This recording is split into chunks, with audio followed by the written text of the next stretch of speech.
245, canal 290, 105,9 MHz, em frequência modulada. Você também pode ouvir a Metrópole FM pela internet com exclusivo som HD pelo site metrópolefm.com.br, no seu smartphone ou tablet, através do aplicativo da Metrópole FM. Metrópole FM, a melhor rádio vintage de Mato Grosso.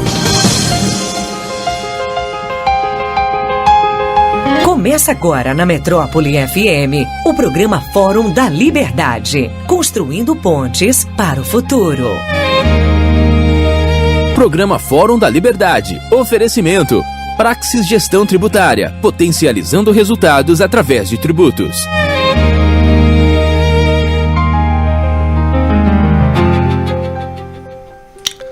Bom dia, Cuiabá, bom dia, Mato Grosso. Começa agora o programa Fórum da Liberdade, construindo pontes para o futuro, através da Rádio Metrópole FM, 105,9 MHz.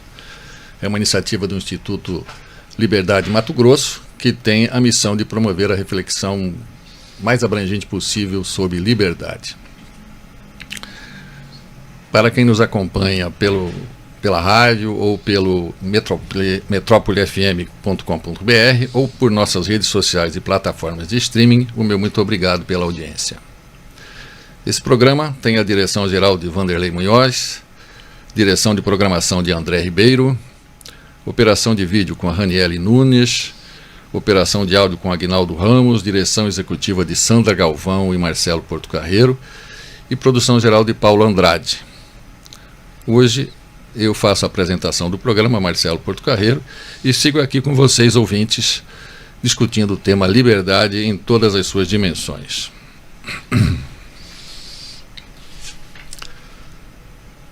O tema de hoje é sobre conservadorismo nos dias atuais. Para essa conversa nós temos dois convidados, dois professores, o professor Joel Paese, que possui graduação em Ciências Sociais pela Universidade do Vale do Rio dos Sinos, mestrado em Sociologia pela Universidade Federal do Rio Grande do Sul e doutorado em Sociologia Política pela Universidade Federal de Santa Catarina. É professor da Universidade Federal de Mato Grosso. E o professor Carlos Ferraz, presidente do Instituto Liberdade de Mato Grosso, consultor e advogado. Foi auditor federal de controle externo do Tribunal de Contas da União por mais de 31 anos, tendo recentemente se aposentado. É graduado em Engenharia Mecânica e em Direito. Ministra cursos de consultoria através do Instituto Liberdade Mato Grosso. Professor Joel, seu bom dia. Bom dia, Marcelo, bom dia, Carlos, bom dia aos nossos ouvintes e uma grande satisfação estar aqui para debater um tema tão importante para a sociedade brasileira e pelo tema em si, né? A discussão dessa temática do que é o conservadorismo é relevante em qualquer momento pela questão, né? Que abrange vários aspectos da nossa vida, enfim, acho que é muito oportuno nós fazermos este debate. Professor Carlos. Bom dia, Marcelo, bom dia, Joel. Bom dia, senhoras e senhores ouvintes, obrigado aqui por estar de volta, aqui é sempre um prazer aqui estar com vocês aqui, ainda mais debatendo com o Joel e com o Marcelo. Então, pessoal, bom dia, o meu bom dia, Marcelo Augusto Portocarrero aqui com vocês. Com esses dois professores nós vamos iniciar o programa falando sobre conservadorismo nos dias atuais. É uma filosofia focada em costumes e identidade, que hoje em dia vive um processo de transição ou adaptação. Em vista disso, vamos então considerar que nós temos uma grande drama hoje na nossa filosofia conservadorista. Até onde a liberdade pode ir sem destruir a ordem? Essa é uma dúvida bastante importante na nossa sociedade hoje. Se você libera tudo, a ordem se dissolve. Se você impõe muita ordem, a liberdade morre. E os conservadores estão batendo cabeça, tentando equilibrar o seu pensamento dentro desse contexto. Então pergunto para o professor Joel, vamos começar pelo professor Joel, depois a mesma pergunta se transmite aqui para o Dr. Carlos. O que é conservadorismo? Quais são as suas principais vertentes filosóficas, professor? O conservadorismo, Marcelo e ouvintes, ele diz respeito, vamos dizer assim, a uma visão de mundo, né? Que está ancorada na experiência. Então, a experiência humana registrada na história, né? Essa dimensão existencial é um patrimônio do qual os conservadores não abrem mão. Então, diferente do movimento revolucionário, o conservadorismo é um sistema de ideias ancorado na experiência humana, naquilo que é a natureza humana e sua realização na história. O movimento revolucionário vê ao contrário. Para os revolucionários, a experiência humana, as práticas humanas estão ancoradas em um sistema de abstrações. Então, por aí nós vemos porque os revolucionários se contrapõem aos conservadores. Eles esposam, por exemplo, ideias utópicas, né? Utopias, ideologias, que são traduções de abstrações que, de alguma maneira, precisam ser encaixadas na realidade. E a realidade também se encaixar nessas abstrações. Já os conservadores não, eles partem para fazer as suas escolhas, pensar o Estado, as instituições, como que os indivíduos devem agir. Eles partem daquele patrimônio acumulado na história humana, daquilo que deu certo, e a partir daquilo que deu certo, eles procuram extrair consequências, conclusões, e assim eles orientam as suas práticas, né? Eu acrescentaria o seguinte, que quando você mencionou essa questão entre liberdade e autoridade, esse é um bom exemplo prático da questão do conservadorismo. Não tem uma solução mágica, abstrata, de equilíbrio para isso.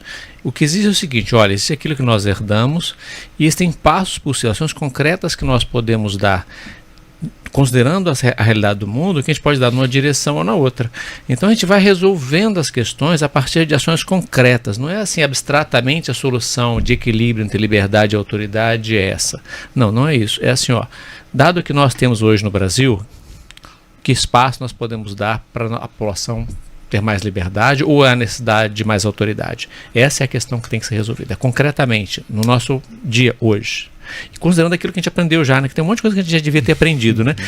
A gente demora para aprender certas coisas no Brasil, né? Demora para o equilíbrio de poderes, um negócio que a gente não aprende de jeito nenhum, mas já devia ter aprendido, né? Bom, retornando aqui, fazendo uma pontuação sobre a questão do conservadorismo, o conservador fisiologicamente puro, ele ama as instituições que herdou, como disse o professor Joel. Já o conservador liberal não quer só o poder, ele quer mais. Ele quer manter o sistema da forma como ele recebeu, onde o indivíduo tem a liberdade de agir sem o Estado no cangote. E essa é a principal diferença entre o conservadorismo puro e o conservadorismo liberal, professor? A gente pode pensar eu não sei se a gente pode falar de um conservadorismo puro, né? Eu acho que aí já é uma visão anticonservadora, né? Não há este purismo, né? O conservadorismo ele vai recolhendo consequências, ele vai recolhendo experiências, e a partir de um critério fundamental que nós podemos ver, por exemplo, na obra de Burke, na obra do próprio Russell Kirk, na obra de T.S. Eliot, a ideia de prudência.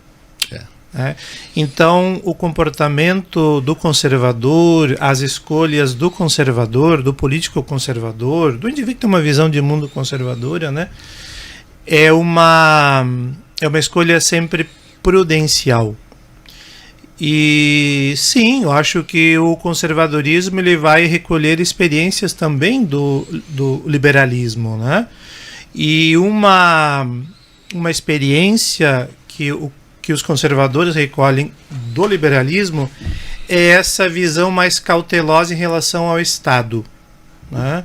Nessa relação do Estado com o indivíduo. O conservadorismo, ele não é, vamos dizer assim, individualista, né?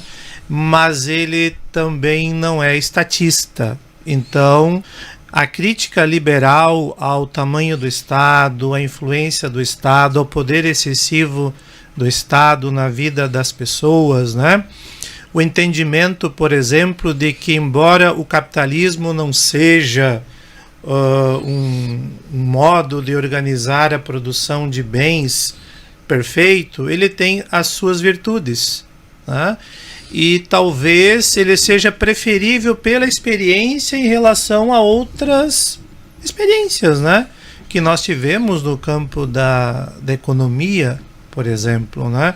Que é o socialismo, outras práticas que nós já tivemos. Sim, eu acho que há coisas que o liberalismo ensinou, sim, aos conservadores, e eles vão recolhendo, né, essas experiências. Então, professor Carlos, nós temos 2 exemplos hoje no mundo de conservadores que são assim, não são antagônicos, mas eles são diferentes na forma de ver o conservador, ou de aplicar o conservadorismo. Os libertários, por exemplo, está aqui o nosso Milei, na Argentina, fazendo um governo bastante diferenciado, e nós temos o exemplo do Bolsonaro, um tradicionalista, um conservador tradicional. São essas digamos assim, hoje os 2 caminhos que nós temos como conservadores? Não existem. Eu não acho que tem só 2 caminhos. Isso tudo é um matiz. Tem todo um matiz de soluções que a gente pode seguir, né? Tem os mais próximos. Veja, no caso aqui, o Bolsonaro, no caso do Bolsonaro, ele escolheu um ministro da Economia que era da escola de Chicago, e essa foi uma escolha sensata, que naquele momento trouxe um equilíbrio fiscal para o Brasil, que melhorou nossas contas públicas e produziu um resultado extremamente positivo. A gente tem que aprender com a história. Isso trouxe resultados muito positivos. O Milei, ele começou com um discurso muito mais libertário do que ele seguiu. Se prestar atenção no discurso do Milei, ele meio que foi se ajustando aí, e ele não é um conservador, mas ele melhorou muito de lá para cá, e se prestar atenção, o discurso dele mudou também. Eu queria voltar à questão anterior, que você mencionou a questão de liberdade de instituições. Eu queria mencionar o caso histórico do Edmund Burke. Por que o Burke estava defendendo as instituições inglesas? Não era de graça. Ele estava defendendo as instituições inglesas porque aquelas instituições foram instituições que produziram o melhor resultado em termos de liberdades para os cidadãos ingleses. Ele sabia que a Inglaterra já era uma potência naquela época, havia se tornado um país que oferecia para os cidadãos o que havia talvez de melhor ali. A França perdeu essa oportunidade, queimou essa oportunidade. A monarquia francesa produziu bons resultados e teve um rei que eventualmente cometeu equívocos, mas não era absolutamente, e degringolou daí para frente. E então perceba assim, as instituições inglesas produziram um resultado de liberdade que era fundamental e bom para aquelas pessoas. As nossas instituições brasileiras, elas produziram resultados positivos em muitas coisas. A gente não pode negar assim, os resultados positivos e bons que o Brasil tem. O Brasil não é tão ruim quanto as pessoas imaginam, mas tem muitos problemas em muitas áreas. Então a questão que a gente tem que enfrentar é assim, quais problemas são os prioritários e como é que a gente ataca esses problemas que são os prioritários de forma a produzir um resultado que a gente acredita que vai ser melhor. E a gente caminha nesse processo de construir direitos e liberdades e melhoria do bem-estar, do bem comum para a população. Como fazer isso? Agora veja, assim, não tem como mudar tudo, o objetivo não é mudar tudo, não é revolucionar, vamos fazer uma revolução no Brasil que vai mudar o Brasil. Não, isso não vai acontecer, não é isso. Porque tem que saber assim, o que é prioridade hoje no Brasil. Então tem um monte de coisas que são prioridades. E a gente começar a tratá-las, enfrentar, discutir qualquer solução. Não existe solução mágica. Alguém apresentou uma solução mágica lá. O problema do STF é que os ministros têm que ser concursados. Aí você vai criar uma casta de ministros concursados que vai defender os seus próprios interesses. Então, a gente precisa ter esse debate de enfrentar as questões concretas e ver como a gente corrige para conseguir um equilíbrio. Agora, o Estado, ele é sempre um leviatã que tem problemas. A questão é como é que a gente melhora isso.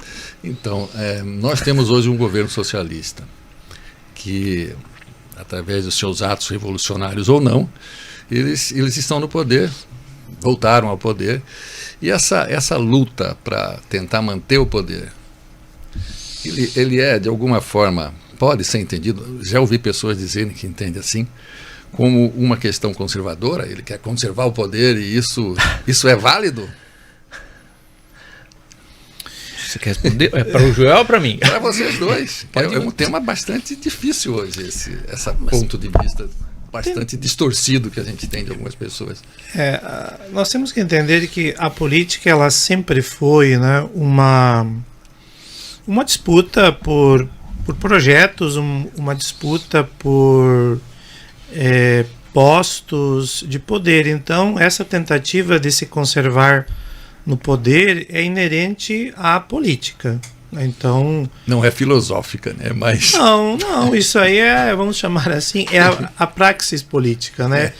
Se nós vamos buscar nos gregos, né, que foram os que conceberam a ideia de política como nós temos hoje, ou algo próximo ao que temos hoje, ali havia uma luta encarniçada pelo poder, né, entre os gregos, né? Então, lutar pelo poder é inerente à política, né? Agora, quando se luta pelo poder, quais são as ideias de fato que estão em jogo? Essa é a questão, né? E nós vivemos em uma época em que as ideias elas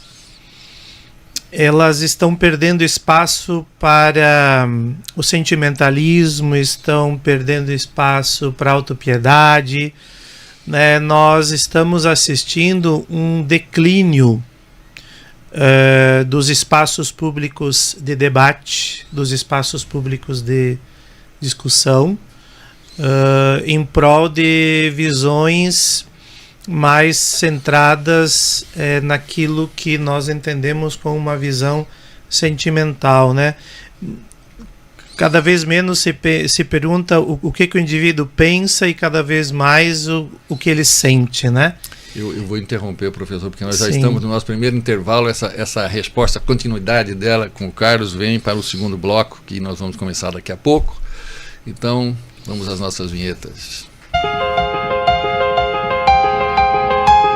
O programa Fórum da Liberdade volta já.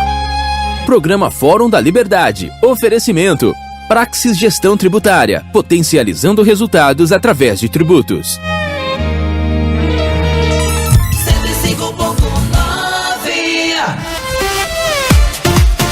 Resultados consistentes não surgem por acaso. Eles são frutos de dedicação e método. O Galileu Cursos é campeão de aprovações em medicina em Mato Grosso nas universidades públicas em 2025. Galileu Cursos, o caminho que transforma dedicação em aprovação. Matrículas abertas 2026. Fale com a nossa equipe. 659-8422-5135. Siga no Instagram, @Galileu Cursos.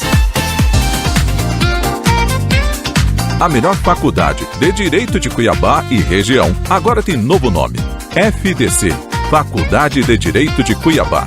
Com nota 4 no MEC, a FDC fica no Shopping Goiabeiras e oferece uma estrutura moderna e prática jurídica desde o primeiro ano, além de preparatório completo para a OAB. Turmas matutino e noturno com matrícula gratuita, 80% de desconto na primeira mensalidade e para os novos alunos matriculados. Vadimecum grátis. Conheça a FDC no Shopping Goiabeiras e dê o primeiro passo rumo ao seu futuro no direito. Sua empresa tem dívidas com a Receita, Estado ou Prefeitura? Tem impostos a recuperar ou precisa reduzir impostos? Então você precisa da Praxis Gestão Tributária. A Praxis ajuda empresas e pessoas a manterem os impostos em dia e ganharem fôlego financeiro com decisões tributárias inteligentes. A Praxis também atua na defesa de notificações, autuações ou cobranças fiscais de forma técnica para eliminar riscos, multas e perdas. Siga @Praxis Gestão Tributária no Instagram ou fale conosco pelo 659-9699-9330. Praxis Gestão Tributária. Você está ouvindo o programa Fórum da Liberdade, construindo pontes para o futuro. Programa Fórum da Liberdade. Oferecimento. Praxis Gestão Tributária. Potencializando resultados através de tributos. Então estamos entrando aqui no nosso segundo bloco, mas paramos com as falas do professor Joel ainda incompletas. Eu gostaria de retornar a palavra. Então, fica um pouco extenso, mas eu preciso finalizar. Quando a gente afirma, isso tem consequências, né, que nós substituímos uma política de ideias por uma política do sentimento, né? Isso leva àquilo que nós chamamos de uma visão benevolente. Ou seja, o Estado ele é benevolente. Isso significa que, de alguma maneira, nós vamos tentar resolver o problema das pessoas, apesar daquilo que as pessoas entendem sobre quais são os seus problemas e o modo que elas acham que elas deveriam resolver os seus problemas. Então, a partir dessa visão benevolente, baseada em uma visão sentimental, nós temos uma expansão do tamanho do Estado e uma imposição de soluções aos indivíduos, ao invés de tornar os indivíduos responsáveis pelo enfrentamento das suas próprias questões. Professor Carlos. E mencionar o seguinte, que o conservadorismo ocidental, não vou falar de conservadorismo de um país que não existe, né? O que nós vivemos aqui, ele tem um conjunto de valores, de pilares que o sustentam e que aí esses pilares eles contradizem isso que esse governo está fazendo aí. Entre eles, olha, existe um certo e errado. Então, existe, não é o governo, não é o Estado quem cria direitos de forma absoluta. O direito ele não surge do Estado, o Estado ele dispõe sobre o direito à vontade das pessoas. Então tem direitos que antecedem o Estado e que eles existem dependendo do que as pessoas no Estado vão fazer. Então tem a crença de que as ordens, existem ordens naturais. As sociedades exigem ordem, as ordens são necessárias para a sociedade. Então, isso é importante para a sociedade. Essa é a crença de que a diversidade humana ela é positiva, as pessoas são diferentes mesmo, a vida é diferente. É bom, é positivo que as pessoas tenham experiências diferentes. O que torna, aliás, a vida interessante é exatamente as pessoas terem experiências diferentes, porque elas têm capacidades diferentes, produzir resultados diferentes. Isso é normal. Isso é a crença de que a propriedade e liberdade são coisas que andam casadas, né? Essa é a crença de que nem toda mudança é boa. E é claro, existe o destaque, a relevância na tradição, na preservação dos costumes, etc. Então você percebe, o conservadorismo ele tem um conjunto de crenças que elas não são alinhadas com esse governo, que é a simples pretensão do governo de se manter no governo. Nem o conselho não é só um freio de mão que segura assim, que impede a mudança, não é isso. Ele tem um conjunto de princípios que estão por trás e que são para essa direção que nós precisamos caminhar. Essa direção que a gente quer, não é simplesmente aquilo que o governo quer, porque ele quer se manter no poder e puxa um freio de mão e diz que isso é conservadorismo. Não, definitivamente isso não é conservadorismo. Exatamente. Então nós estamos agora no bloco 2 e ele trata da questão da tradição. O conservadorismo é basicamente construído em cima de tradições, do que a gente recebeu e do que a gente pretende levar adiante e transmitir para os nossos futuros dominadores desse país, desse mundo. Então, eu vou ler aqui uma frase lapidar e filosófica do Gilbert Chesterton, que é um dos pensadores sobre o assunto. A tradição é a democracia dos mortos. Através dela, ele argumentava que a tradição não é um peso morto, mas sim uma extensão do sufrágio universal. Ela impede que uma pequena elite, que por acaso está andando por aí, nós os vivos, ignoremos a sabedoria acumulada de séculos. Considerando esse argumento, implementar uma reforma gradual significa dar voz a quem veio antes de nós. A mudança deve ser feita de modo que nossos avós reconheçam o mundo e nossos netos vivam nele. Como percebido, então, o conservadorismo preza pela prudência, palavra já dita várias vezes aqui pelo professor Joel. Levando isso em consideração, o que é que vocês acham do conceito de tradição aplicada à filosofia conservacionista? Vamos começar por Carlos agora. Tradição? Veja, as instituições que estão aí, elas são o produto, nós discutimos especificamente as tradições, nós estamos discutindo políticas, né? As instituições que estão aí, elas são o produto da evolução histórica, da construção que foi possível fazer no país, considerando aquilo que é a nossa realidade. É claro que a gente olha e vê muita coisa feia, mas é o que é possível fazer.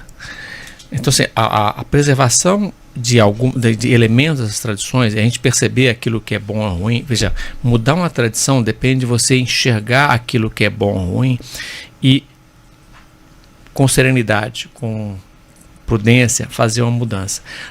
Ela exige que você compreenda por que a instituição melhor.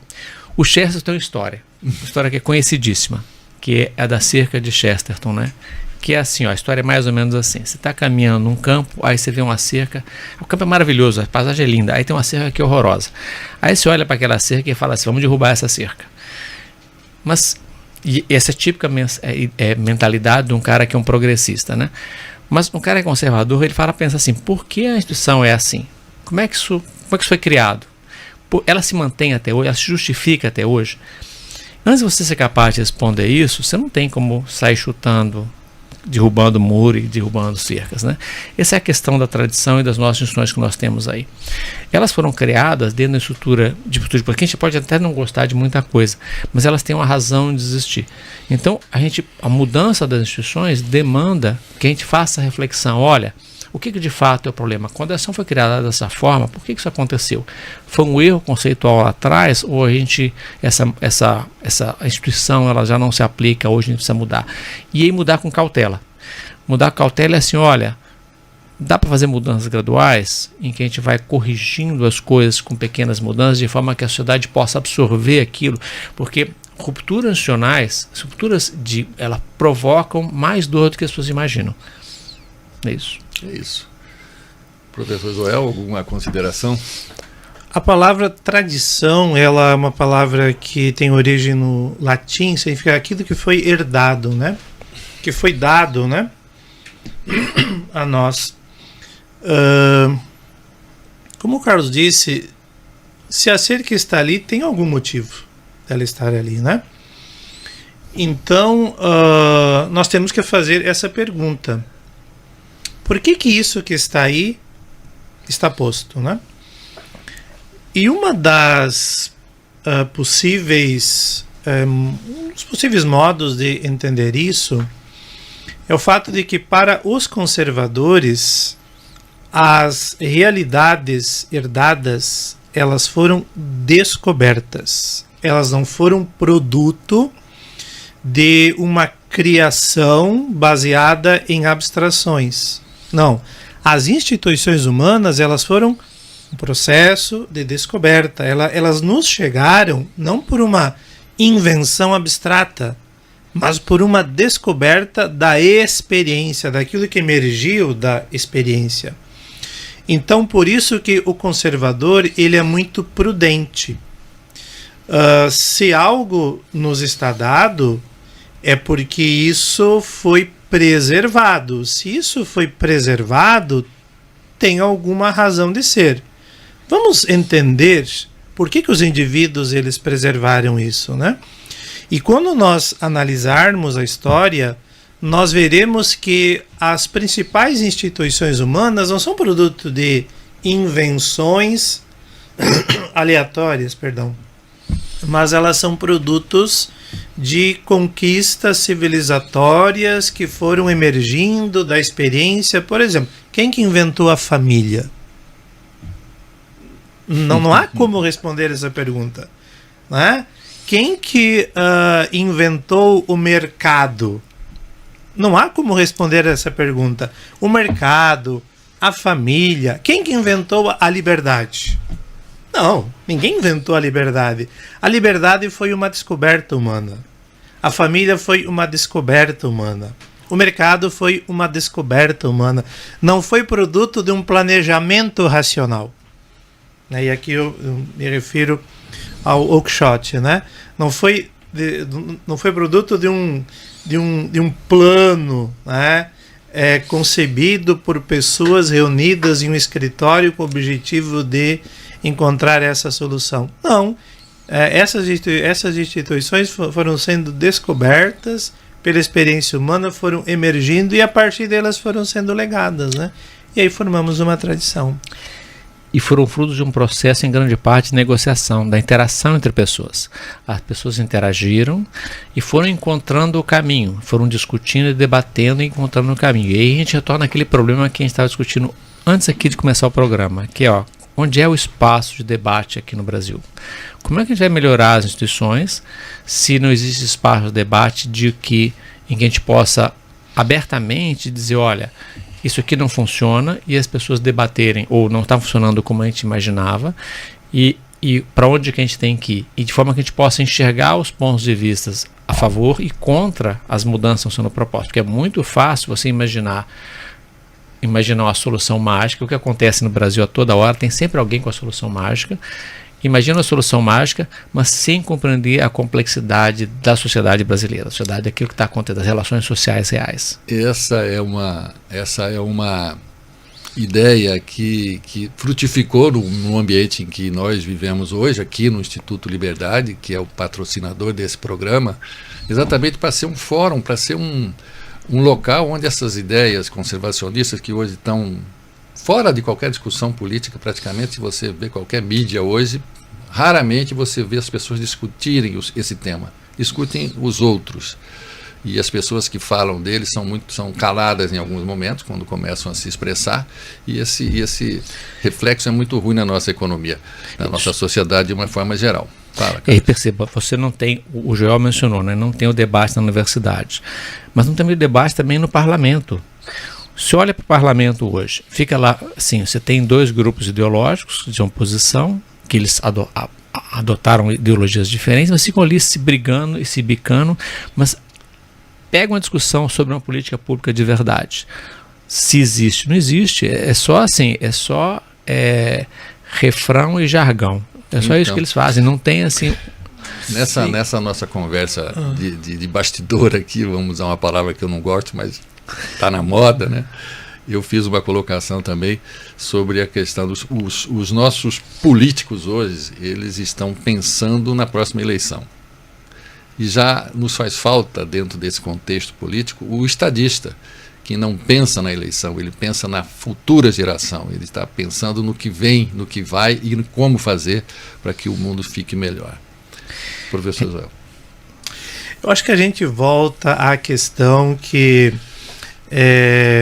subjaz as nossas discussões aqui, né, hoje. Quando tu propões, Marcelo, uma questão, o que é conservadorismo? Vamos fazer um programa sobre o que é conservadorismo. E isso está no plano do debate intelectual. Uhum. E esse debate intelectual, ele só é possível, ou seja, ele só se realiza dentro daquilo que ele deve ser, ou seja, ir à essência das questões, se não houver perguntas proibidas. Não. Se nós tivermos perguntas proibidas, não há mais um espaço de debate intelectual. Porque o debate intelectual, ele pressupõe a possibilidade de nós formularmos conceitos. Ocorre que nós, na redução das relações sociais a relações políticas, nós estamos substituindo categorias e conceitos por grupos políticos.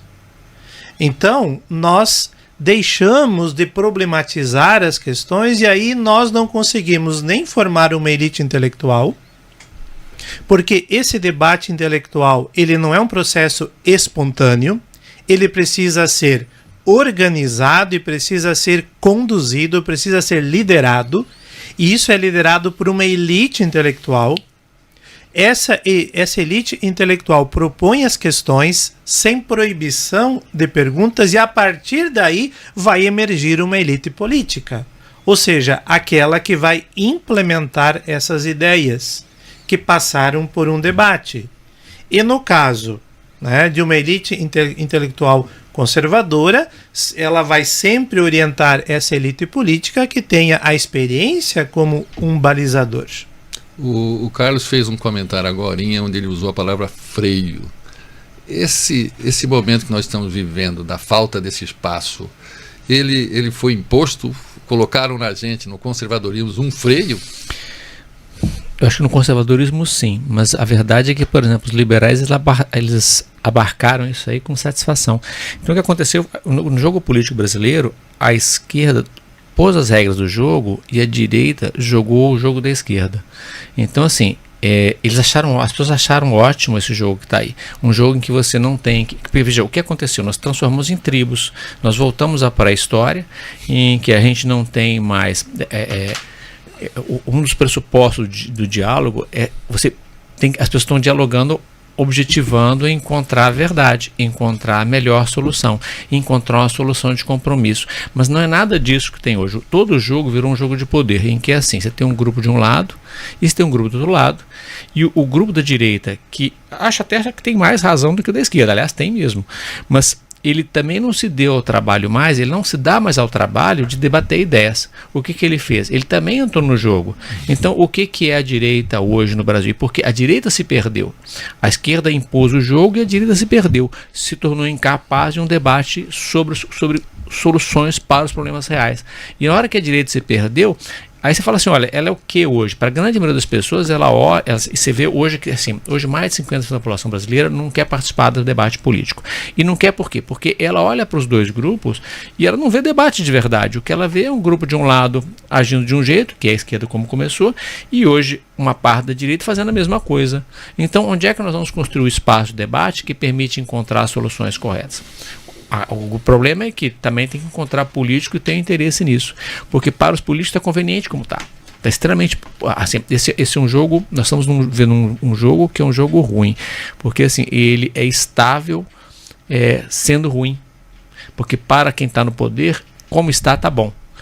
Então assim, não há incentivo para os políticos saírem desse jogo, só há incentivo assim, olha, se eu vou jogar do mesmo jeito. Perceba que hoje o jogo é ruim e não há vislumbre assim de a direita trazer o jogo para o ponto de racionalidade, de debate, de política. Estamos chegando agora no final do segundo bloco e eu deixaria aqui uma analogia que eu gosto de usar, que é a da estrada, né? A estrada é uma coisa que serviu a Roma, que serviu para conquistar o mundo, praticamente daquela época.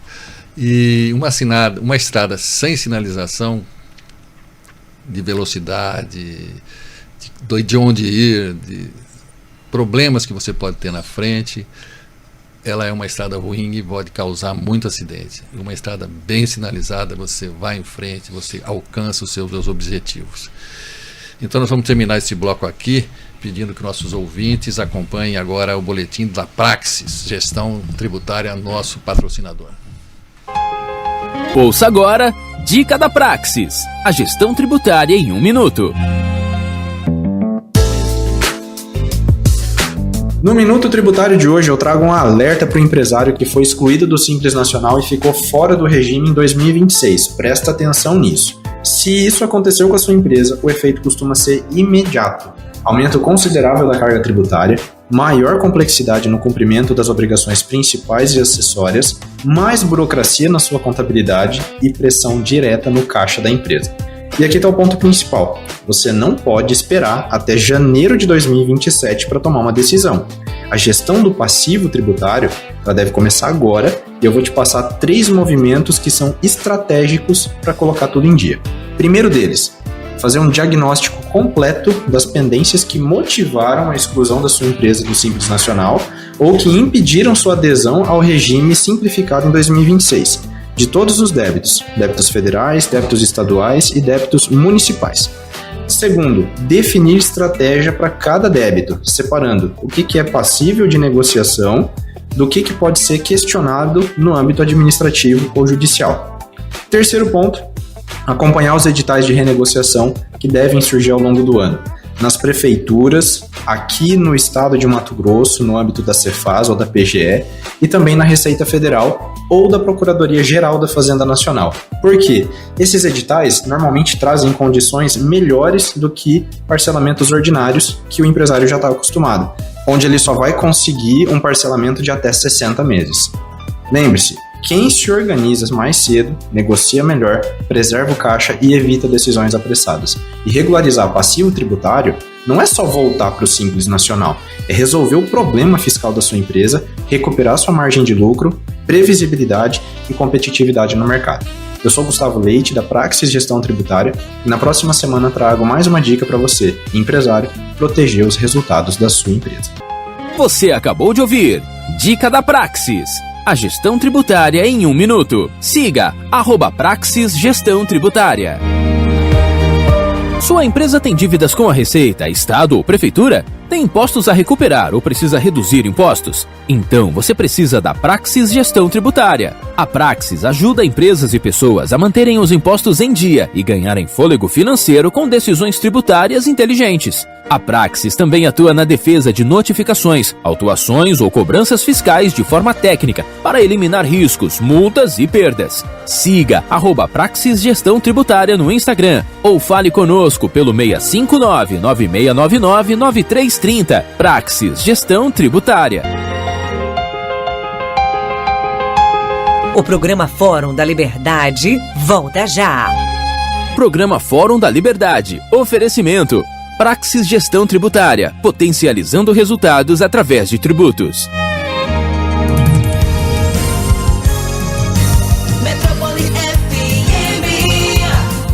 A melhor companhia do sucesso é a criatividade. Conte com a Company Comunicação. Das mídias tradicionais às redes sociais, aqui sua marca cresce e aparece. Criação de logos, campanhas publicitárias, estratégias digitais, produção de vídeos. Vamos trocar uma ideia? 659-8123-0246. Company Comunicação. Sua marca em ótima companhia. Siga-nos nas redes sociais.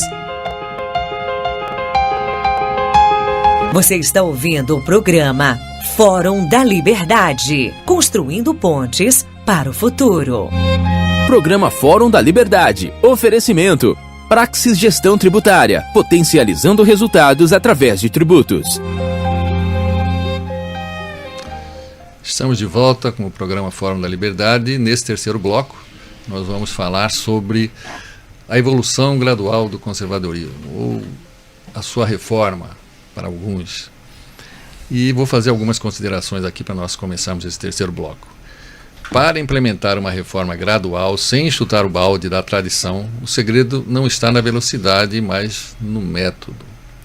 Quando a mudança é imposta de cima para baixo, ela gera resistência e ruptura. Quando ela nasce do costume que foi se adaptando, ela é orgânica e estável. Isso evita que os conservadores, o que nós temíamos, que as consequências não pretendidas que destroem o que levou séculos para ser construído. Enfim, falando em tradição, em evolução agora, qual é a melhor maneira de implementar esse processo? Com velocidade ou com método? Professor Carlos. Com velocidade não funciona. Veja, na minha percepção, nós temos que construir cidadania no Brasil. Participação dos cidadãos na sociedade civil. Participação por meio de diálogo, as pessoas debaterem, é preciso criar espaço em que as pessoas debatam os problemas públicos e elas, a partir daí, pelo menos, uma elite intelectual que produza, porque nem todo mundo vai participar mesmo, mas pelo menos uma elite, precisa ter elite intelectual que produza debate e que conduza o processo para que a transformação possa acontecer, para que a gente não vai acontecer uma transformação rápida. Olha, não se iluda, não vai acontecer. É assim, o Brasil é o que é e ele tem promessas de futuro, sempre teve. Essa ilusão de um discurso de que, é claro que para os jovens, o jovem fica louco, para ele ver o Brasil tudo errado, ele fica doido para mudar as coisas.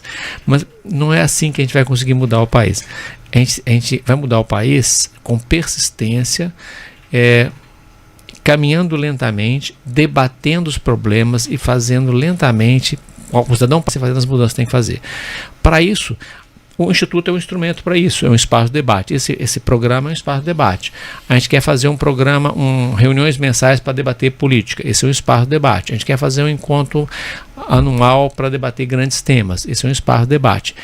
os partidos políticos são espaço de debate. A filiação partidária, participar do debate político, participar de verdade, mas de partidos com que você identifique ideologicamente, e participar não só fazendo aquelas coisas de campanha, né, mas debatendo internamente com o partido como é que você muda a realidade, porque essa é a questão. O que precisa ser mudado? O que é prioridade? Quais são os temas mais relevantes? O que a gente vai mudar? E o que é possível mudar, o que é possível fazer em cada instante, o que é possível negociar para a gente fazer em cada instante. Então esse é um processo lento, é lento mesmo, é esperado ser lento, mas os processos relevantes, eles são assim, eles não são da noite para o dia. Joel, eu vou colocar para você a mesma pergunta, mas vou inserir aqui um probleminha extra, uma questão extra. A inteligência artificial hoje, ela meio que acelerou tudo que é mudança que a gente está vendo no mundo, uma velocidade estratosférica. Mas todas as pessoas, quando falam em inteligência artificial e sua aplicação para o futuro, o presente também, se esquece que ela é fruto de pensadores antigos que vieram aos poucos, cientistas, enfim, desenvolvedores de sistemas que não passam de informações antigas que estão sendo adaptadas para um momento novo com a evolução da própria inteligência artificial. E aí, qual é a sua posição sobre isso? Sim, eu sempre que se fala de inteligência artificial procuro até me abster de fazer qualquer prognóstico, porque primeiro, eu não sou da área, e em segundo lugar, é claro que o que se chama hoje de IA, né? Ela é muito embrionária. É muito embrionária. Nós, na verdade, nós não sabemos o que será a IA daqui a 5 anos. Nós não sabemos. Então, eu me abstenho de fazer prognósticos de qual será a consequência, o impacto, porque nós, na verdade, não sabemos, né? Eu queria, porque o tema desse bloco é o processo gradualista, né? E eu quero voltar um pouco aos gregos. Quando os gregos falam em prudência, eles usam um termo que é phronesis. Phronesis está ligado a essa visão prudencial das coisas, essa visão cautelosa. Mas o termo phronesis, ele está associado ao termo praxis, né? Que é a ação, que é a prática, né? Então, quando nós pensamos em uma visão conservadora, por ela ser prudente, ela vai ter um olhar nas práticas humanas, ela vai olhar para as práticas humanas. E a partir daí ela vai dizer o que é possível e o que não é possível. Burke, ele dirá no livro Reflexões sobre a Revolução Francesa, e aqui um parênteses, quando nós pensamos em pensamento conservador, ele nasce como uma reação à Revolução Francesa, e aí é um outro programa para a gente pensar isso, né? Burke, ele vai dizer, com base nessa visão de política da prudência, que a política é circunstância. Então, nós temos que olhar as circunstâncias, nós temos que olhar as práticas, nós temos que olhar o que ocorre neste momento, o que ocorreu no passado, e a partir daí nós vamos tirar as nossas lições do que é certo ou errado, do que é possível ou do que não é possível. Então, sim, o conservador, quando ele pensa no que deve ou não deve ser feito, no que é possível, naquilo que não é possível, naquilo que é certo, naquilo que é errado, ele não vai partir de visões racionalistas e abstratas. Ele vai olhar o quê? A praxis humana. Ele vai olhar a experiência humana. Ele vai olhar essa dimensão existencial da vida humana. E a partir daí ele vai dizer, bom, isso aqui pode ser preservado, isso aqui pode ser reformado, porque se está aí tem alguma razão de ser, né? Isso nos foi herdado, nos foi legado, e ele gradualmente vai propondo as reformas que naquelas circunstâncias, naquele momento, são necessárias. Nessa velocidade de evolução que a informação nos brinda, nós estamos vendo que algumas faltas de prudência estão acontecendo já e tendo reflexos interessantes. Não sei se vocês têm observado, mas em alguns países europeus, talvez nos Estados Unidos também já esteja havendo isso, não sei aqui no Brasil quando vai começar, mas alguns países estão cerceando, tentando cercear, né, porque é complicado você impor uma condição dessa, a informação para menores de idade. O acesso a algumas informações que estão sendo passadas via telefone celular ou notícias através de blogs, e, enfim, informações que não estão sendo devidamente administradas ou controladas, que são prejudiciais ao crescimento. Tanto é que eles estão tentando impedir isso mesmo. Há uma política sendo implementada, discutida na União Europeia para que se estabeleça um limite de idade para que as pessoas passem a ter acesso a esse excesso de informação que está sendo colocado sem filtro. Não que o filtro seja um cerceamento da liberdade, mas há que se ter cuidado com a informação que está sendo passada sem qualquer tipo de informação complementar ou explicativa, né? O cara põe a notícia, não tem quem administre isso, e isso vai gerando essa série de problemas que nós estamos passando. Seria esse um método de administrar essa evolução e fazer com que ela seja melhor conduzida? Eu tendo a achar que toda vez que você tenta... Agora vamos discutir política pública, né? Eles estão querendo implementar uma certa política pública que restringe acesso a menores de idade, acesso a conteúdos, ok? Então você está discutindo uma pessoa que ele é menor de idade, ele tem uma capacidade cognitiva, não está preparado para enfrentar, não está preparado para enfrentar, não tem informações suficientes, e se entende que esse excesso de informação, que excesso de uso do celular é inconveniente. Então veja, primeiro a gente precisa entender, toda vez que faz uma política pública, tem uma série de etapas que você tem que avaliar, né? Uma delas é identificar claramente o problema. Depois que você avaliou o problema, olha, o que você quer? Sim, eu tenho que medir qual é o tamanho desse problema, né? O que ele produz de verdade? Eu tenho que compreender os efeitos desse problema e as causas dele. Depois de entendido o problema, aí eu vou pegar o problema. Quais são as possíveis alternativas que eu tenho? Aí, olha, tem várias alternativas que podem ser feitas e que eventualmente são complementares ou não, que eventualmente elas podem ser testadas. Aí você tem uma etapa subsequente que é assim, olha, agora eu vou avaliar o que é menos danoso, o que traz mais benefício, o que é vantajoso para a sociedade como um todo e aquilo que não é. Aí você avalia isso. Aí depois que você finalmente selecionar aquilo que é a política, vem a etapa que é fazer piloto.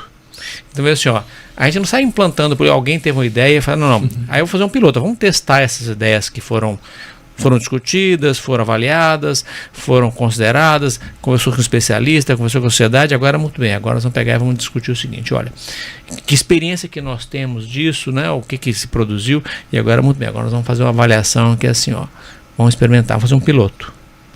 Geralmente piloto eles têm que ser conduzidos adequadamente, né, tem que ter condições para ser conduzido, você conduz o piloto e agora muito bem. Geralmente o que acontece com os pilotos é que tem muito mais consequências do que imaginava originalmente. Tem muito mais problemas nas políticas do que originalmente. Aí você tem que reavaliar isso e a expansão dos pilotos ela vai se dando à medida que você vai aprendendo e lidando com a realidade. Ó, a gente testou aqui, fez numa escola, 2, 3 escolas, ó, o que aconteceu foi isso, aconteceu assim assado, ó, beleza, vamos para o seguinte, vamos testar de novo, vamos reformular aquilo que aconteceu, vamos ver o que corrige melhor, testamos novamente. E aí você vai expandindo e vai mudando.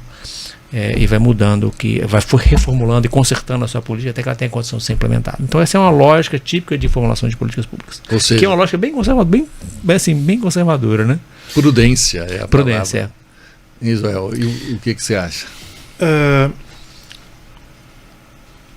Um conservador ele diria, vamos analisar o caso, né? Dentro dessas circunstâncias, né? Assim, de princípio, eu sou cauteloso, eu tenho sempre uma visão receosa até das decisões, das leis, das políticas públicas que são implementadas a partir de processos de comoção pública. Isso pode gerar suspeitas, né, de que há algo mais, né? subjacente do que preservar a liberdade e o interesse dos nossos filhos, né? Essa medida draconiana de proibir, não que eu descarte, não é isso, mas o que eu entendo é que mais uma vez nós substituímos conceitos, ideias, processos racionais, como o Carlos está apontando, por sentimentos, por emoções, né? Que vai gerar o quê? Uma ação benevolente do Estado.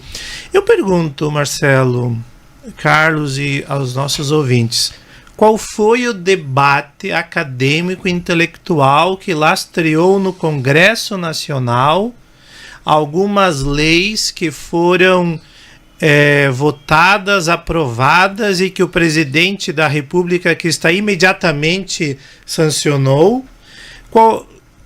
Qual dessas leis, dessas normativas passaram por um debate de fato centrado em conceitos, categorias, definições, processos racionais? Não me parece que foi o caso, né? Essas últimas normatizações, elas foram movidas por por comoção pública, né? E não de fato por uma estruturação racional, conceitual, porque isso envolve liberdade, né, dos indivíduos acessarem informações. Então me parece muito preocupante. Eu não estou descartando ad limine uma medida como essa, mas qual foi o processo, qual foi o método que se chegou a ela? Isso é que nós temos que discutir.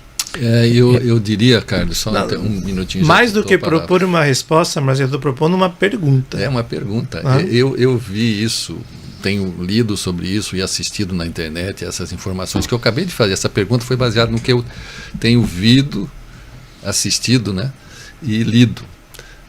E me preocupou muito, porque nós estamos passando aqui no Brasil por um processo meio que travador da informação, desde que ela interesse a quem está promulgando essa lei ou estabelecendo esses critérios para controlar a informação. E isso é um debate que está sendo político, ele não está sendo social, ele não está sendo discutido na onde ele deveria estar sendo, porque está certo, são nossos representantes lá que estão discutindo, mas eles discutiram com os eleitores dele, eles estão colocando ali as ideias que eles receberam, ou as informações, ou os pedidos, ou qualquer que seja a posição do eleitor, do cara que está aqui fora, vendo eles debaterem um assunto e sendo negociado, esse assunto está sendo negociado lá. Isso é muito ruim. Eu não sei como que foi na Europa, porque na Europa que isso está mais adiantado, essa questão do controle da informação para os jovens, né? Mas nós estamos vendo aqui a informação para todo mundo. O que está se tentando impor é um controle, como é que chama? É o marco regulatório da informação, eu não me lembro agora o nome do... mas isso é mais amplo do que a questão dos adolescentes. É jovens, muito mais amplo. E ninguém está falando sobre isso aqui, a gente está vendo acontecer, hein, Carlos? Eu não vou me manifestar no mérito da questão dos adolescentes. O marco regulatório da internet me parece que esse é um erro, né? Mas isso é uma questão de outro debate. Mas a questão dos adolescentes, eu não vou me manifestar porque eu não conheço o problema suficiente para poder manifestar. E perceba que a minha preocupação foi dizer assim, olha, existe um processo, que é um processo para você ser capaz de tomar uma adesão racional sobre esse tema, que exige que você conheça o problema, que você avalie as alternativas. Aí eu menciono o seguinte, entre as alternativas, sempre tem que ter alternativa o Estado não fazer nada, ou o Estado fazer o mínimo, porque em regra, o Estado ele é ruim em tudo que ele conduz. Então quando talvez você fala assim, olha, e eu sempre tenho que comparar, olha, ok, tem um negócio que é ruim, mas você coloca o Estado, ele piora. Então, e essa comparação da política que está sendo proposta com aquilo que o Estado não fazer nada, porque as pessoas imaginam que a sociedade não seja capaz de resolver o problema por si mesma. Eu vou contar uma história. Vai ficando velho, eu gosto de contar a história. Olha, na questão da pandemia. Na pandemia, saiu aquele relatório lá da Imperial College, que dizia, vai morrer 1 milhão de pessoas e tal, etc, etc, se não fizer isso aqui assim assado. Tudo que está escrito naquele relatório está errado. Está errado. Está errado porque ele parte de uma premissa que é assim, ó, pega o relatório e leia. é assim, as pessoas são robôs. Está acontecendo a pandemia, elas continuam levando a vida exatamente como se nada estivesse acontecendo. Então vai morrer 1 milhão de pessoas. Mas não é assim que as pessoas são. É assim, ó, quando o problema acontece, as pessoas reagem naturalmente ao problema e elas se acautelam e resolvem o problema dentro dos seus limites. Elas são capazes de fazer o seu próprio julgamento do risco que elas correm e tomam suas decisões de proteção individual. Então tem cara que é mais doente, esse cara vai se trancar em casa, ele vai evitar sair. O cara que ele acha que é saudável, que ele tem condições, ele mas nem liga. Então as pessoas vão tomar decisões diferentes e essas decisões diferentes estão muito longe de ser as pessoas não fazerem nada. E agora voltamos à questão aí do excesso de utilização pelos jovens. A solução, existe uma solução que é o Estado não fazer nada ou o Estado fazer o mínimo. Eu vou explicar o que é cada uma. O Estado não fazer nada mesmo. As pessoas elas estão entendendo isso. A gente pode até não estar vendo, mas os pais estão discutindo, certamente os pais estão discutindo hoje o excesso de uso de internet, etc., pelos filhos. E eles vão adotar, alguns pais vão tomar medidas e outros não. E existe a possibilidade de você também, o Estado fazer o mínimo. O Estado fazer o mínimo é dizer assim, sociedade, olha, preocupem-se com isso. Pais, preocupem-se com isso. Façam uma campanha nas escolas. Pais, preocupem-se com isso e tomem conta dos seus filhos. Ok? Então veja assim, às vezes uma medida dessa aqui é muito mais eficaz do que fazer uma restrição. E ela faz parte das alternativas a serem analisadas. Por que você sempre tem que analisar, quando você discute política pública, você tem que analisar essas duas alternativas? Porque o Estado, ele é muito ruim na entrega daquilo que ele promete. Ele promete muita coisa, mas quando você vê lá no final, foi um desastre. Foi pior do que o Estado não tivesse feito nada. Então, é isso. Então, veja, existe um processo de produção, de análise, de análise do problema, para que você possa, ao final, e isso envolve o debate com a sociedade, isso envolve compreender o problema, você fala assim, esse problema é grave. Olha, a gente não sabe, eu não sei quão grave ele é, eu não tenho a menor condição, a gente tem que ir lá e medir. Quer dizer, a gente tem métricas, tem que avaliar se aquele é um problema que realmente está afetando as famílias, é para você ter condição de, ao final, você ter condição de saber se aquilo que você fez, se aquela proposta legislativa é boa ou não. E aí você tem esse processo de pilotos que você vai aprendendo, porque, é o que eu falei, todo o Estado, ele promete, mas aí você vai fazer na escola lá, dá errado. E às vezes é pior não ter feito nada. É isso. Eu volto a dizer, nada é mais produtivo que a prudência, né? A gente aprendeu tanta coisa com os nossos antepassados, sejam eles os mais diretos, mas aqueles que nos trouxeram livros, nos trouxeram instrução, que fica difícil desenvolver um raciocínio muito, muito rápido sobre essa questão que está acontecendo agora, dessa preocupação que de repente os países europeus passaram a ter com a informação que está sendo passada para os filhos. Eu não sei se tem a ver com alguns estudos que estão se tornando públicos agora, do mal que essa proximidade com o aparelho celular, com a televisão, com o desvio do jovem da atividade esportiva, do contato pessoal, porque as pessoas hoje telefonam, às vezes estão na mesma mesa, já vi acontecer isso, uma reportagem, a pessoa falando com a outra pelo celular na mesa. Quer dizer, a proximidade, a disponibilidade disso tudo pode ter a ver com essa decisão europeia de meio que afastar um pouco o jovem europeu da informação que pode ser boa, como o Carlos falou, mas pode ser ruim, né? Não há filtro, não há como você estabelecer um critério. Então eles estão partindo por uma situação como o Joel falou, talvez estejam partindo, por isso que está em discussão lá, uma decisão drástica de impedir o acesso. Não tenho, vai ter preciso muita discussão ainda desse tema para trazermos eu não gostaria de manifestar no mérito da medida, porque eu não conheço o problema adequadamente. Eu insisti na questão que assim,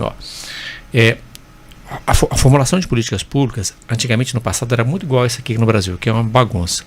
No Reino Unido ele está na frente de muitas coisas, né?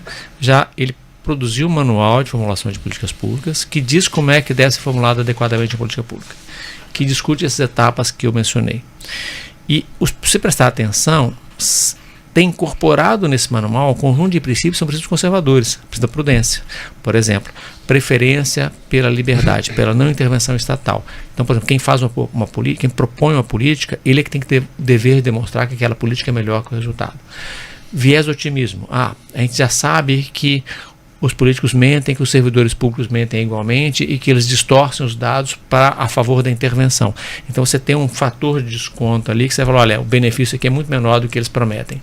Então tem uma série de coisas que são incorporadas num processo racional de formulação de políticas públicas, que eles incorporam a experiência do passado e que mostram que, olha, a gente aprendeu que o Estado, que os políticos, que os servidores públicos distorcem os dados, que eles querem fazer intervenções, estão buscando poder. Então, você precisa passar por essa etapa para ter condição de dar uma resposta racional. Eu, particularmente, não tenho hoje. E tem que analisar alternativas, inclusive a alternativa de não fazer nada, que é uma das mais importantes, porque, em regra, quando o Estado não faz nada, ele está fazendo um bem. Nós estamos chegando ao final do terceiro e último bloco. Eu vou passar a palavra para o professor Zé para fazer alguma complementação do que nós estamos acabando de falar e se despedir dos nossos ouvintes. Rapidamente, nós temos que admitir que nós, na verdade, não sabemos. Nós não sabemos quais são os futuros desenvolvimentos da IA. Nós agora estamos começando a experimentar consequências do acesso massificado dos adolescentes e os jovens e as pessoas adultas também às redes sociais, à internet. Esse processo é muito recente. Nós não sabemos. Então, a partir de uma visão conservadora, nós temos que ser prudentes e admitir que não é o momento de produzir legislações draconianas, gerais, universais. Para que nós cheguemos a algo próximo a isso, nós teríamos que ter muita experiência acumulada sobre essas questões. Nós não temos, é um mundo novo. Então, eu temo, né, eu acho que é temerário esse procedimento de adotar medidas excessivamente restritivas, sempre partindo da mesma premissa. As famílias e os indivíduos são hipossuficientes. O Estado é um ente de razão que detém a verdade e o conhecimento baseado em cálculos racionais. Isso é muito perigoso. Os conservadores têm uma visão diferente. Então, nosso encerramento com as palavras finais aqui do Dr. Zoel e do Dr. Carlos. Então, primeiro agradecer essa oportunidade. Eu acho que nós falamos, né, de elite intelectual, de espaços públicos, Marcelo e nossos ouvintes. Acho que é o momento de nós reforçarmos, né, esses momentos, ampliarmos essas oportunidades e fazer essas discussões, porque só assim nós vamos poder sustentar de modo minimamente sólido, né, aquilo que nós podemos e devemos fazer na esfera pública, na esfera estatal, e para que nós pensemos mais profundamente sobre a nossa realidade atual. Carlos. Eu agradeço a oportunidade de estar aqui de novo com vocês. É sempre um prazer estar aqui debatendo com você, Marcelo, e com o Joel, e espero voltar mais vezes. Foi ótimo. Não, nós deixamos abertos aqui algumas janelas para conversações futuras. Eu vou aproveitar aqui no meu encerramento e fazer umas 3 sugestões aqui de leitura para as pessoas que nos ouviram falar de conservadorismo e uma matéria, um assunto tão importante que está sendo deixado de lado, né? Nossa relação com o futuro, que está aí sendo pensado com esse raciocínio conservacionista um tanto quanto deixado de lado. Então eu gostaria de sugerir aqui 3 leituras para acabar com esse barulho que só a internet é fonte. Então, do Edmund Burke, que já foi citado várias vezes aqui, o pai da prudência, ele é tido como o pai da prudência, né? Eu sugeriria Reflexões sobre a Revolução da França. Ele foi escrito na época da Revolução Francesa, olha só, daquela época, como o Joel falou, e serve de referência para nós até hoje, né? Merece ser lido, pessoal. Roger Scruton escreveu sobre o equilíbrio moderno no livro Como Ser um Conservador. Também é o mais atual deles, acredito que seja o mais recente dos 3 que eu vou citar. Como Ser Conservador é uma leitura muito interessante. E Thomas Sowell, Conflitos de Visões, Sabedoria Prática colocada em prática, sendo repetitivo aqui. São 3 sugestões que eu faço a vocês, ouvintes. Podem ser acessadas até gratuitamente por alguns sites que dispõem dessa literatura gratuita pela internet. E me despeço aqui. Uma boa tarde agora para vocês. Então, com a direção-geral de Vanderlei Munhoz, direção de programação de André Ribeiro, operação de vídeo de Raniele Nunes, operação de áudio de Aguinaldo Ramos, direção executiva de Sandra Galvão e Marcelo Porto Carreiro, produção geral de Paulo Andrade. Ficamos por aqui, mas voltaremos na próxima terça com mais um Fórum da Liberdade, construindo pontes para o futuro. Metrópole FM. Sua empresa tem dívidas com a Receita, Estado ou Prefeitura? Tem impostos a recuperar ou precisa reduzir impostos? Então você precisa da Praxis Gestão Tributária. A Praxis ajuda empresas e pessoas a manterem os impostos em dia e ganharem fôlego financeiro com decisões tributárias inteligentes. A Praxis também atua na defesa de notificações, autuações ou cobranças fiscais de forma técnica para eliminar riscos, multas e perdas. Siga @Praxis Gestão Tributária no Instagram ou fale conosco pelo 659-9699-9330. Praxis Gestão Tributária.